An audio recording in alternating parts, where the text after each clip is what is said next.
যে এখন ভিসা দেওয়াটা যেহেতু কমিয়ে রাখা হয়েছে, এটা অনেক অসুবিধার সৃষ্টি করছে। তাদের পক্ষ থেকে আমাদেরকে প্রতিশ্রুতি দেওয়া হয়েছে যে ভিসা বাড়ানোর তারা উদ্যোগ গ্রহণ করবে। এবার এনি কোশ্চেন নাম করে বলবেন। এই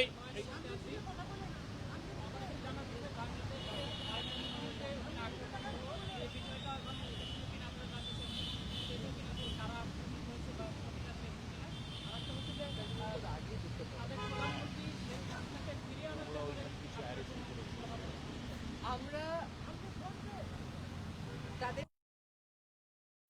যে সহিংস আক্রমণটা হয়েছে সে ব্যাপারে আগেই প্রতিবাদ জানিয়েছি, আগেই তারা সে ব্যাপারে দুঃখ প্রকাশ করেছে। আজকে যেহেতু তারা সম্পর্ক এগিয়ে নিয়ে যাওয়ার এবং জোরদার করার কথা বলছে এই অন্তর্বর্তীকালীন সরকারের সাথে, কাজেই আমরা ধরে নেব যে সে ব্যাপারে তাদের যে দুঃখ প্রকাশ সেটা তারা সেই অবস্থান থেকে একই